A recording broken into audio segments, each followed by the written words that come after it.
Hello everyone, আজকে নতুন একটা ব্লগ নিয়ে চলে এসেছি। তবে ব্লগটা অনেক দিন আগের, এটা হচ্ছে আমাদের সিকিম যাওয়ার ভিডিও। তো ভিডিওগুলো তোমাদের সাথে শেয়ার করা হয়নি, তাই ভাবলাম আস্তে আস্তে ভিডিওগুলো শেয়ার করি। তো চলো দেখো, আমি এখন বসে নেল পালিশ পরছি। অনু আমাকে নেল পালিশ পরিয়ে দিচ্ছিল, আমি পড়তে বসেছিলাম, তবে ও বললো দাও আমি পরিয়ে দিচ্ছি কাকি। তো আমি একটুও রেডি হইনি, শুধু আর কি ট্রলিটা গুছিয়েছি, নিজে আর কি রেডি হইনি। ওদিকে তোমাদের দাদা বোধহয় রেডি হয়ে গেছে প্রায় যাওয়ার জন্য। আর বড়দি ভাই নিচে, এখানে অনু বলছিল আমাকে কেন দেখাচ্ছিস, আমাকে সব ভিউয়ার্সরা চেনে, তুই আমাকে দেখাস না কাকিকে দেখা। অ্যাকচুয়ালি ওদের নিচ্ছি না, তো যাচ্ছি আমি আর তোমাদের দাদা ভাই, তাই জন্য ওরা রেগে আছে।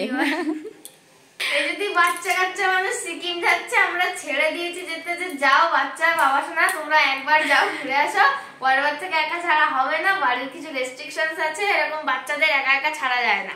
তো আমরা এইবার ছেড়ে দিয়েছি, পরের বার থেকে ছাড়া হবে না। এইবারে বলে দেওয়া হয়েছে যে দরজার সামনে যাবে না, জানলা দিয়ে হাত বের করবে না, আসছি হয়ে গেছে বলা হয়েছে। তো তোমরা তো শুনলে অনুর কথাগুলো, কত জ্ঞান দিয়ে দিল আমাদের। আর এই যে আমার ছেলে, ও যেতে যেতে যে কত কথা বলেছে, মানে পৌঁছাতে অটো পর্যন্ত। তো ওদের দুজনের কাউকেই নিচ্ছি না, সবসময় যায় আমাদের সাথে, কিন্তু এবার যাচ্ছে না। তো আমারও মনটা খারাপ লাগছে, কিন্তু কিছু করার নেই। তো চলো আর কি, এই দেখো বড়দি ভাই তখন রুটি বানাচ্ছিল, মানে রুটি আমাদের রাত্রের ডিনার আর কি করে দিচ্ছিল, আর আমি চিকেন কষা বানিয়ে নিয়েছি।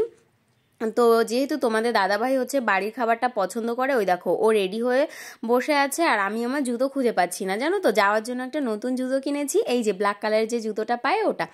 তো সেটা এত পছন্দ হয়েছে আমাদের দুই ছেলের, ওরা পায়ে দিয়ে ঘুরে বেড়াচ্ছে। তো খুঁজে পাচ্ছিলাম না, তো বড়দি ভাই বললো আমার ঘরের খাটের তলে আছে, দেখো।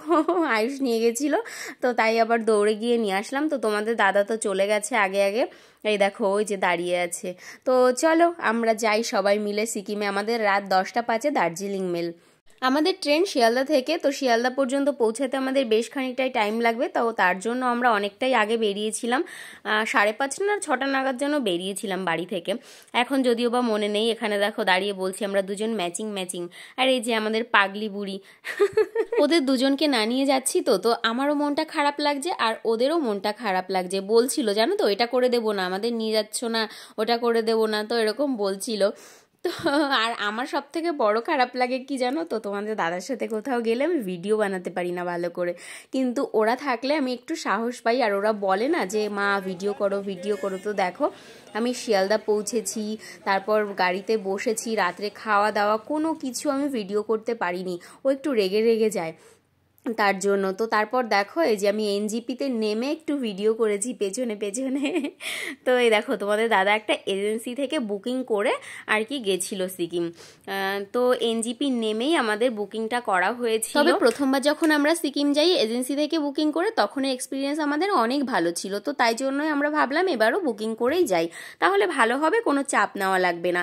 কিন্তু এবারের এক্সপিরিয়েন্স আমাদের একদমই বাজে ছিল, কারণ ম্যাল রোড থেকে আমাদের রুম দিয়েছিল অনেক নিচে, উঠতে অনেকটা কষ্ট হয়েছিল। বলেছিল একদম ম্যাল রোডের কাছে, ম্যাল রোডের ওপরেই আর কি রুম, কিন্তু সেটা হয়নি। তারপর রুমের কোয়ালিটি আমার একদম পছন্দ হয়নি। এর ওপরেও ম্যানেজারের বিহেভিয়ার আমার একদম পছন্দ হয়নি, কারণ ম্যানেজারটা ছিল অনেক বাজে, ভীষণ খারাপ ব্যবহার করেছিল। তো মানে কি বলতো, আমাদের প্যাকেজিংয়ে ছিল ছাঙ্গুলেক বাবা মন্দির, যেটা আমরা আগের বারও এসে ঘুরতে পারিনি, বরফ পড়েছিল, রাস্তা ব্লক ছিল তার কারণে, কিন্তু এবারও ব্লক ছিল। কিন্তু এবার আমাদের হোটেল থেকে বলাই হয়নি যে রাস্তা ব্লক আছে, তোমরা যেতে পারবে না।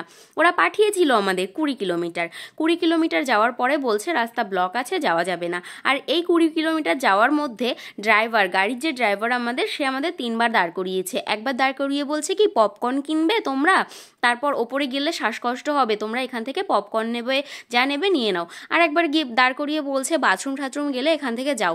আর একবার গাড়ি দাঁড় করিয়ে বলছে এখান থেকে যারা আর কি নিয়ে আসে না ড্রেসপত্র বরফে যাওয়ার জন্য, তো তাদের আর কি ওই যে রেন্টে ড্রেস পাওয়া যায় না, তো সেইগুলো নেবে কি না, তো তার জন্য আর কিছু খাবার অর্ডার করার জন্য। ঠিক আছে, এরকম 3বার দাঁড় করানোর পর আমাদের 1/2 কিলোমিটার আর যাওয়ার পর বলছে আর গাড়ি যাবে না। কিন্তু অন্যান্য গাড়িগুলো যাচ্ছিল, কিন্তু আমাদের নিয়ে যাওয়া হয়নি। ঠিক আছে। তো সেই কারণেই না আমার ভীষণ রাগ হয়েছিল, ভীষণ। মানে আমাদের গাড়িতে যে কজন ছিল, আমরা তো শেয়ার কারে গেছিলাম, তো সব কজনেরই খুব রাগ হয়েছিল। তো বলে ফেললাম তো অনেকটা গল্প, কিন্তু পৌঁছালাম সবে এসে গ্যাংটক। দেখো এই যে আমাদের রুম, আমার তো একদম পছন্দ হয়নি, এসে মনটা খারাপ হয়ে গেছিল, যেমন দেখিয়েছিল তেমন দেওয়া হয়নি তার জন্য।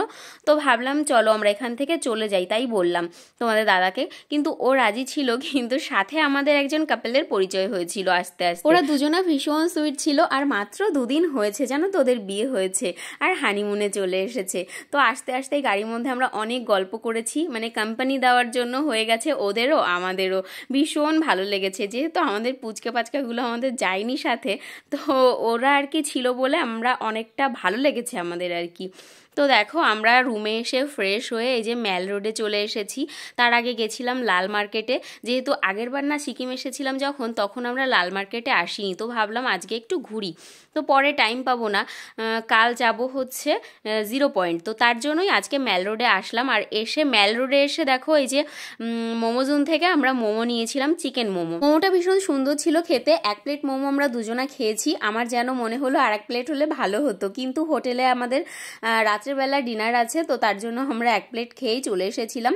তারপর এসে খেয়ে দিয়ে ঘুমিয়ে পড়েছিলাম, আর সকালবেলায় আবারও চলে এসেছি এই দেখো ম্যাল রোড। সকালবেলায় আমরা দুজনা অনেক সকাল সকাল রেডি হয়ে ম্যাল রোডে চলে এসেছিলাম, আর ম্যাল রোডে এসে তখন চা খেয়েছিলাম। এই হচ্ছে লাল মার্কেট যাওয়ার রাস্তা, সেটাই দেখাচ্ছিলাম তোমাদের। তো আমরা দুজনা মিলে চা খেয়েছি, রিলস বানিয়েছি, তখন একদম লোকজন ছিল না, ভীষণ ভাল লাগছিল, অনেকটা টাইম কাটিয়েছি।